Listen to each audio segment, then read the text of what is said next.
Hello दोस्तों, एक बार फिर से स्वागत है आपका दृष्टि आईएएस के news on map India programme में। मैं हूं केवल आपके सामने। इस प्रोग्राम में हम बात करने वाले हैं बीते एक सप्ताह में चर्चा में रही प्रमुख जगहों के बारे में। उन जगहों के बारे में हम बात करेंगे मानचित्र के माध्यम से, जो कि भारत में चर्चा में थी। तो कौन कौन सी जगहें हैं भारत में जो चर्चा में रही और मानचित्र के माध्यम से कवर करने का मकसद क्या है कि परीक्षा में जब आपसे सवाल पूछे जाए मानचित्र पर आधारित तो आपसे गलत ना हो, आपको भूगोल की समझ और बेहतर हो सके, नक्शे का आइडिया आपको और बेहतर हो सके। तो इन सारी चीजों का हम ध्यान रखेंगे। हर हफ्ते हम इस प्रकार से आपसे मिलते रहेंगे, लेकिन एक ध्यान आपको भी रखना होगा कि आप हमसे लगातार तभी मिल पाएंगे जब आप चैनल को सब्सक्राइब करके रखेंगे। तो अगर आपने अभी तक चैनल को सब्सक्राइब नहीं किया है या बेल आइकॉन को नहीं दबाया है तो एक बार यह कार्य कर लीजिए, जिससे आसानी यह होगी कि हमारी मुलाकात हर सप्ताह आसानी से हो सकेगी और आपको यह बात भी याद रहेगी। तो चलिए एक एक करके शुरू करते हैं सबसे पहले सवाल से, जो कि हमारा अभ्यास प्रश्न था। यह एक उपोष्ण कटिबंधीय फसल है जो पूर्वी एशिया की मूल निवासी है। यह ऐसी जलवायु पसंद करती है जो नम हो, गर्म हो और सर्दी अधिक ठंडी ना हो। इसकी खेती पहाड़ी इलाकों में की जाती है। इसकी खेती के लिए 125 से 107, यहाँ पे 350 या 300 के आसपास मान सकते हैं। 125 से 350 या 150 से 350 के आसपास मान लीजिए तो और बेटर रहेगा। अच्छी तरह से वितरित वर्षा आवश्यक है। निम्नलिखित में से कौन सी फसल है? गेहूं, कपास, चावल या चाय? तो यहां पर जो सवाल है वहीं पर सारा का सारा जवाब है। देखिए, पूर्वी एशिया की बात किया है तो पूर्वी एशिया की वह फसल जो है मूल निवासी है और कहां की है? उपोष्ण कटिबंधीय फसल है। तो दरअसल यहीं से हमें जवाब मिल जाता है कि पूर्वी एशिया के निम्नलिखित में जो उत्पाद हैं वह कौन से हैं। तो लगभग आप समझ सकते हैं यह वही उत्पाद है जो आप सोच रहे थे, चाय। इसके अलावा जो सारी विशेषताएं बताई गई हैं वो चाय से संबंधित हैं, जितनी भी आपको सामने दिखाई गई हैं। अब एक एक करके हम देख लेते हैं जरा समझ के। यह जो चाय है यह मुख्य रूप से 20 से 30 डिग्री सेल्सियस का तापमान इसको चाहिए, 150 से 300 सेंटीमीटर की वर्षा चाहिए। और यहां पर बात करें कि भारत में यह कहां कहां पर है, हमने पूर्वी एशिया की मुख्य उत्पाद के रूप में तो इसे जान लिया, वहां के मूल है निवासी। भारत में 10 ऐसे राज्य हैं जहां मुख्य रूप से यह आपको देखने को मिलेगी। ऊपर से शुरू करें, हिमाचल प्रदेश, उत्तराखंड, सिक्किम, आसाम, अरुणाचल प्रदेश, मेघालय, वेस्ट बंगाल, तमिलनाडु, कर्नाटक और उसके बाद केरल। तो ये सारे के सारे ऐसे राज्य हैं भारत में जहां पर चाय आपको देखने को मिलती है। तो पहले सवाल का जवाब तो मिल गया, लेकिन आज का पहला सवाल, थेप्पाकाडू हाथी शिविर के संदर्भ में निम्नलिखित कथनों पर विचार कीजिए। देखिए क्या है, मुदुमलाई टाइगर रिजर्व में स्थित एशिया के सबसे पुराने हाथी शिविरों में से एक है। दूसरा, अंग्रेजों ने इसकी स्थापना हाथियों को लकड़ी ढोने के लिए प्रशिक्षित करने के लिए की थी, क्योंकि इस क्षेत्र में सागौन और शीशम की लकड़ी का प्रभुत्व है। और तीसरा है, बेत्ता, कुरुम्बर, कुट्टा, कुट्टू नायकर और मालासर आदिवासी समुदायों के लोग थेप्पाकाडू हाथी शिविर का प्रबंधन करते हैं।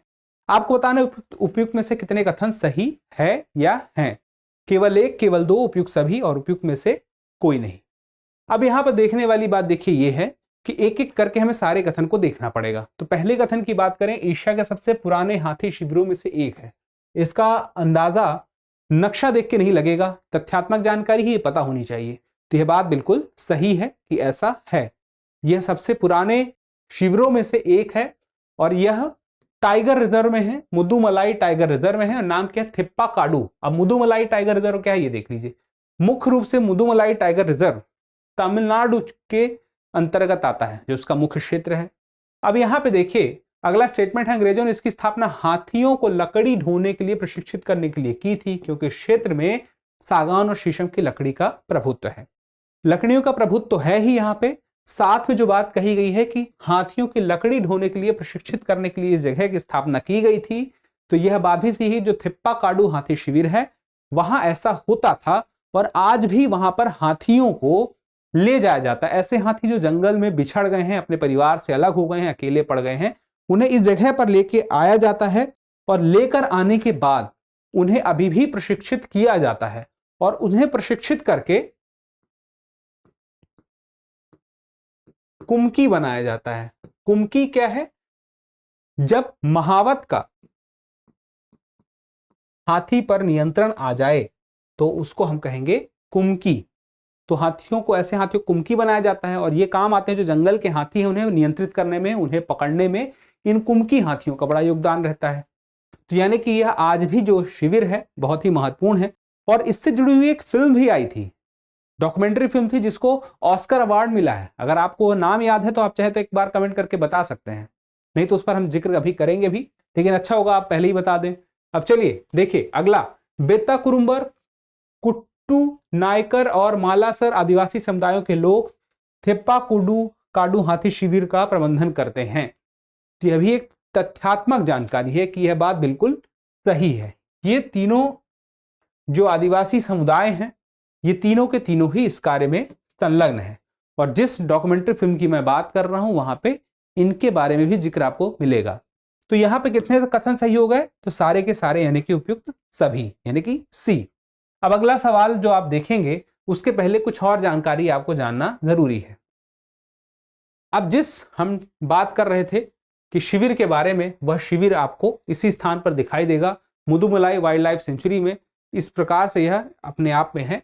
अब देखिए, जिसकी बात की गई थी, the elephant whisperers wins Oscar award for best documentary shorts, तो यह बहुत ही चर्चा में था, आपने अगर देखा होगा तो। अब चलिए अगला है, इसी से जुड़ा हुआ एक जानकारी कि राष्ट्रपति द्रौपदी मुर्मू जो थी वह मुदुमलाई टाइगर रिजर्व में, जो एशिया का सबसे पुराना यह हाथी शिविर है, यहां पर आई थी। जब यह जानकारी हुई थी कि यहाँ के ऊपर जो एक फिल्म बनी है उसे ऑस्कर अवार्ड मिला है, तो उनका आना हुआ था। भारतीय गिद्ध प्रजातियों के प्रजनन और संरक्षण के लिए निम्नलिखित में से कौन सा दुनिया का सबसे बड़ा केंद्र है? जटायु गौरैया संरक्षण एवं प्रजनन केंद्र हरियाणा, रानी गिद्ध प्रजनन केंद्र असम, राजभट खावा गिद्ध प्रजनन केंद्र पश्चिम बंगाल और किरवा गिद्ध प्रजनन केंद्र भोपाल। आपको बताना है इनमें से सही जवाब क्या है। तो इनमें से सही जवाब जो है वह है हरियाणा में है जटायु गौरैया संरक्षण प्रजनन केंद्र। और हरियाणा में भी एक जिला है जिसका नाम है पंचकुला। तो पंचकुला में यह प्रजनन और संरक्षण केंद्र है जटायु और गौरैया का। गिद्ध प्रजातियों के प्रजनन और संरक्षण के लिए बहुत ही महत्वपूर्ण है। विलुप्त होते गिद्धों के लिए हरियाणा के इस जगह पर पंचकुला नाम का यह क्षेत्र है, यहाँ पर यह क्षेत्र है। अब बात आती है इनके बारे में थोड़ा सा और जान लेने की। गिद्धों का संरक्षण आवश्यक है क्योंकि खास दवाई की वजह से यह धीरे धीरे विलुप्त होने की कगार पर आते जा रहे हैं। गिद्धों की जो 3 प्रजातियां हैं, वाइट बैक्ड, लॉन्ग बिल्ड और स्लेंडर बिल्ड, को विलुप्त होने से बचाने के लिए एक पहल उठाया गया है। तो ये कौन कौन से हैं, एक बार देख लेते हैं कि IUCN की लिस्ट में ये कहां पर मौजूद है। तो पहले वाइट बैक्ड को देख लें, तो यह क्रिटिकली इंडेंजर है। फिर उसका स्लेंडर बिल्ड वल्चर को देख लें, तो यह है क्रिटिकली इंडेंजर्ड में। फिर उसका लॉन्ग बिल्ड वल्चर को देख लें, यह क्रिटिकली इंडेंजर्ड में। तो IUCN के रेड लिस्ट में ये तीनों के तीनों जो हैं क्रिटिकली इंडेंजर्ड की श्रेणी में आते हैं। चलिए अब आगे देखते हैं, लक्षद्वीप के संदर्भ में निम्नलिखित कथनों पर विचार कीजिए। यह बात आपको पता है कि अभी मामला जो है लक्षद्वीप से जुड़ा हुआ था। लक्षद्वीप और मालदीव के बीच में कुछ ऐसी स्थिति आई थी कि जो खबर हमें जुड़ी हुई दिखाई देती है। मामला यही था कि भारत के प्रधानमंत्री हैं, उनके ऊपर कुछ टिप्पणी की गई थी मालदीव के मंत्रियों के द्वारा। फिर वहां की सरकार ने उन 3 मंत्रियों को वहां से बर्खास्त भी कर दिया। अब चलिए देखते हैं, यह अरब सागर के लगभग 30,000 वर्ग मील 78,000 वर्ग किलोमीटर में फैले लगभग 3 दर्जन द्वीपों का एक समूह है। अगला है अमीन दीवी द्वीप, इस द्वीप समूह का सबसे उत्तरी द्वीप है और मिनिकॉय द्वीप सबसे दक्षिणी द्वीप है। तीसरा है मलयालम और संस्कृत में लक्षद्वीप नाम का अर्थ है 1 लाख द्वीप। और चौथा है एड्रोड द्वीप लक्षद्वीप का सबसे बड़ा द्वीप है और उत्तर दक्षिण दिशा में स्थित अन्य द्वीपों के विपरीत इसकी दिशा पूर्व पश्चिम है। चलिए एक एक करके देखते हैं। तो जो पहली वाली जानकारी है उसे आप उस तरह से नहीं जान सकते हैं जैसे कि जानना चाहिए। यह तथ्यात्मक जानकारी है कि 30,000 वर्ग किलोमील में यह है, तो बिल्कुल यह 30,000 वर्ग मील में है। अब यहां पे एक बात आती है कि यह सारे के सारे जो द्वीप समूह है लक्षद्वीप के, उसमें सबसे उत्तर में अमिनी द्वीप है। अब देखिए क्या सच में सबसे उत्तर में अमिनी द्वीप है?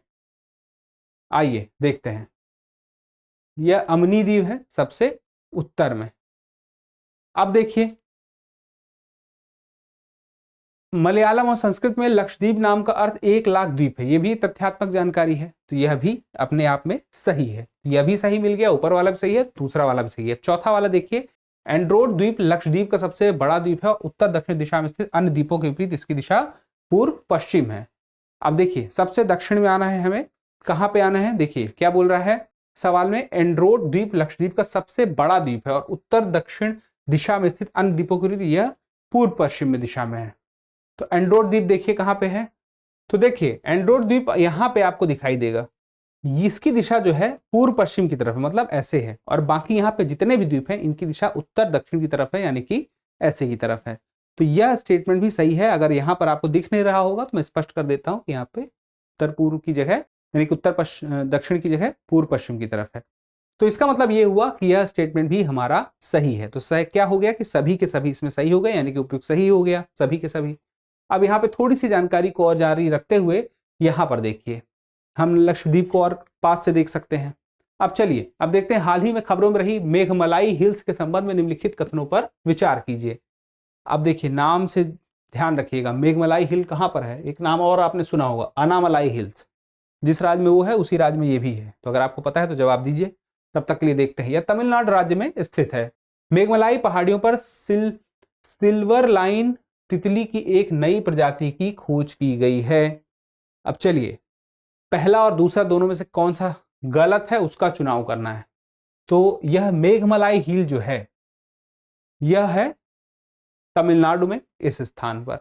अब तमिलनाडु में यह जो स्थान है तो तमिलनाडु में, लेकिन तमिलनाडु में देखिए समुद्र तट से काफी पश्चिम में है। दरअसल यह आता है जो यहाँ पे आप देखिए केरल है और यहाँ पे है मेघमलाई हिल्स। तो दरअसल यह जो क्षेत्र है पूरा का पूरा ये वो क्षेत्र है जो पश्चिमी घाट के अंतर्गत आता है। तो यहाँ पे पहली बात तो सही हो गई कि यह तमिलनाडु राज्य में है, ये तो हमने देख लिया। और दूसरी बात हमें यह भी पता चली कि पश्चिमी घाट के अंतर्गत वह क्षेत्र आएगा। फिर मेघमलाई पहाड़ियों पर सिल्वर लाइन तितली की एक नई प्रजाति, तो यह जो सिल्वर लाइन तितली है इसकी एक नई प्रजाति की खोज की गई है और यह वह तितली है जो मेघमलाई हिल पर खोजी गई है, लेकिन वेस्टर्न घाट में। इसीलिए हमने देखिए वेस्टर्न घाट की बात की थी, वेस्टर्न घाट में पहली बार यह तितली देखने को मिली है। तो इसकी वजह से यह बहुत ही महत्वपूर्ण हो जाती है कि 33 साल में पहली बार यह तितली देखी गई है। तो इस हिसाब से हमें यह तो पता चला कि हमारा स्टेटमेंट जो है चाहे पहला वाला हो चाहे दूसरा वाला हो ये भी सही है और ये भी सही है। लेकिन जब दोनों के दोनों सही है और हमें चुनना गलत कौन सा है तो हम कहेंगे गलत विकल्प ना तो एक है और ना ही दो है। चलिए अब देखते हैं अगला सवाल। अगला सवाल आपका जुड़ा हुआ है अंतर्देशीय जल परिवहन से, कि भारत में अंतर्देशीय जल परिवहन के विकास के लिए हाल ही में शुरू की गई जल मार्ग विकास परियोजना का फोकस किस नदी प्रणाली पर है। 4 ऑप्शन है, ब्रह्मपुत्र नदी प्रणाली, गंगा भागीरथी हुगली नदी प्रणाली, सिंधु नदी प्रणाली और गोदावरी नदी प्रणाली। आपको बताना है यहां पर कि हाल ही में जो अंतर्देशीय जल परिवहन के विकास के लिए शुरू किया गया जल मार्ग विकास परियोजना है, जिसको हम शॉर्ट में क्या कह सकते हैं, JMVP जल मार्ग विकास परियोजना, का फोकस किस नदी पर है। तो आप बताएंगे गंगा भागीरथी और हुगली नदी प्रणाली पर है। अब यहां पे देखिए राज्य भी आपको पता होने चाहिए, तो कंफ्यूज नहीं होना। यहां पे भागीरथी लिखा हुआ है तो आप उत्तराखंड मत लिख दीजिएगा। राज्य यहां पे है उत्तर प्रदेश, बिहार और पश्चिम बंगाल। अब देखिए पश्चिम बंगाल की अगर हम बात करें, उत्तर प्रदेश और बिहार की बात करें, तो यह जो नदी जा रही है इस रास्ते से होते हुए, इसे ही हम राष्ट्रीय जलमार्ग 1 की संज्ञा देते हैं। तो कौन सी जलमार्ग है, राष्ट्रीय जलमार्ग 1 है। और इस प्रकार से देखिए तो उत्तर प्रदेश में गंगा नदी के रूप में आता है और आगे बढ़ते हुए यह फिर बिहार में होते हुए, फिर पश्चिम बंगाल में होते हुए, फिर यह उसके बाद बांग्लादेश में होते हुए आगे जाके कहाँ पहुंचता है, बे ऑफ बंगाल में। तो चलिए ये आइडिया लग गया नेशनल वाटरवे 1, ठीक है। अब चलिए आगे देखते हैं। अगला सवाल है स्वतंत्रता सेनानी गोपबंधु दास, जिन्हें ओडिशा के गांधी के रूप में भी जाना जाता है, ने अपनी पुस्तक का नाम क्या है, बंदिर आत्मकथा, एक कैदी की आत्मकथा में निम्नलिखित में से किस झील के बारे में स्पष्ट रूप से लिखा है। चिल्का, पुलिकट, सांभर और वुलर झील। अब आपको जवाब देके बताना है इनमें से सही जवाब क्या है। बंदिर आत्मकथा, एक कैदी की आत्मकथा, ठीक है, ओडिशा के गांधी के रूप में जाना जाता है। कौन है वो व्यक्ति और कहां से उनका संबंध है, किस झील के बारे में उन्होंने उसमें लिखा है। तो इसमें जिस झील के बारे में लिखा है उसका जवाब आपको इस सवाल में ही मिल जाएगा। अगर आप सवाल को देखें देखिए सवाल में क्या कहा, उड़ीसा के गांधी के रूप में, ठीक है, उड़ीसा के गांधी के रूप में कहा गया है, ठीक है, स्वतंत्रता सेनानी गोपबंधु दास को। अब उड़ीसा के गांधी के रूप में कहा गया तो उड़ीसा से संबंध है। उड़ीसा में कौन सी झील है, चिल्का झील, सही जवाब। तो ये आपका उड़ीसा में है, चिल्का झील है, लैगून है। लैगून का मतलब क्या है, लैगून का देखिए मतलब ये है कि मान लीजिए कोई स्थल क्षेत्र है, अब यहीं पे कोई क्षेत्र ऐसा है, जैसे ये क्षेत्र है यहाँ पे, इस क्षेत्र में समुद्र का पानी आ गया और बाहर से यह रास्ता फिर बंद हो गया, तो एक लैगून का निर्माण हो गया। तो चलिए अब आगे देखते हैं। गोपबंधु का जन्म 9 अक्टूबर 1877 को पुरी में हुआ था, उड़ीसा में पुरी जिले में हुआ था। अब यह जो हुआ था एक खास जगह पे हुआ था, सुआंडो नामक गांव है, और सुभाष चंद्र बोस ने उनसे ये कहा था कि उड़ीसा में राष्ट्रीय आंदोलन का जनक, तो ये बात भी याद रखिएगा कि उड़ीसा में राष्ट्रीय आंदोलन का जनक कौन है या किसने कहा है, तो पहली बार सुभाष चंद्र बोस ने कहा है। किसके लिए कहा है, तो गोपबंधु जी के लिए कहा है, ठीक है, गोपबंधु दास जी के लिए, ठीक है। और इन्हीं को क्या कहा जाता है, इन्हीं को कहा जाता है, एक बार फिर से सवाल चाहे तो देख लीजिए, चीजें याद रहें, उड़ीसा का गांधी। चलिए अब इसके बाद हम आगे बढ़ते हैं हमारे अगले सवाल के बारे में। रामसर कन्वेंशन के बारे में निम्नलिखित कथन पर विचार कीजिए। रामसर कन्वेंशन ने 2015 में 2012 के दौरान COP 12 के दौरान स्वैच्छिक वेटलैंड सिटी प्रत्यायन प्रणाली को मंजूरी दी थी। तो COP 12 कहां पे हुआ था, उरुग्वे में हुआ था, और रामसर कन्वेंशन के लिए था, ठीक है। तो यहां पे याद रखिएगा स्वैच्छिक वेटलैंड सिटी प्रत्यायन प्रणाली, इसका मतलब क्या है कि कोई देश चाहे तो अपनी तरफ से अपनी इच्छा से जाहिर कर सकता है कि किस वेटलैंड को रामसर के तहत शामिल किया जाना चाहिए। तो यही काम भारत ने किया है। हाल ही में 3 भारतीय शहरों इंदौर, भोपाल और उदयपुर को वेटलैंड शहरों की मान्यता के लिए नामांकित किया है। अभी इस पर यह सहमति नहीं हुई है कि यह अप्रूवल नहीं आया कि ये तीनों के तीनों रामसर के वेटलैंड हुए हैं या नहीं हुए हैं, लेकिन फिलहाल के लिए अभी नामांकित हुआ है, तो यह बात भी सही है। पहली वाली बात भी सही है, तो दोनों के दोनों सही हैं, यानी कि हमारा सही कथन क्या हो गया, सी, 1 और 2 दोनों ही सही हैं। अब चलिए आगे देखते हैं इससे जुड़ी हुई जानकारी इन तीनों ही स्थानों के बारे में। यहाँ पे आप इंदौर का सिरपुर है, भोज वेटलैंड, फिर उसके बाद फतेह सागर वेटलैंड उदयपुर में। चलिए रामसर कन्वेंशन के तहत वेटलैंड सिटी मान्यता के लिए प्रस्ताव प्रस्तुत किया गया है। तो याद रखिएगा कंफ्यूजन ना हो, किसके लिए किया गया है, वेटलैंड सिटी मान्यता के लिए। थोड़ा सा अंतर है, जो बात मैंने आपसे बताई थी, एक रामसर साइट से अलग वेटलैंड सिटी की बात कही गई है, तो इसको स्पष्ट रखिएगा, कंफ्यूजन ना हो, यही अंतिम बात है। अब उसके बाद कृष्ण राज सागर बांध के बारे में निम्नलिखित कथन पर विचार कीजिए। यह बांध कर्नाटक में कावेरी नदी पर स्थित है, यह एक प्रकार का गुरुत्व बांध है। और तीसरा है, इस बांध का डिजाइन सर एम विश्वेश्वरैया द्वारा किया गया था। अब यहां पे देखिए 3 बातें आती हैं कि कर्नाटक में यह बांध है कि नहीं है, सबसे पहले यह पता चले। तो कृष्ण राज सागर बांध, आपको बताना है कितने इसमें सही कथन है। तो देखिए आपके सामने यहाँ पे कृष्ण राज सागर बांध कहाँ पे दिखाई दे रहा है, यहाँ पे है, और यह नक्शा किसका है, यह कर्नाटक का है। और यह नदी कौन सी है, तो यह कावेरी नदी है, ये पूरा का पूरा कावेरी नदी का हिस्सा है।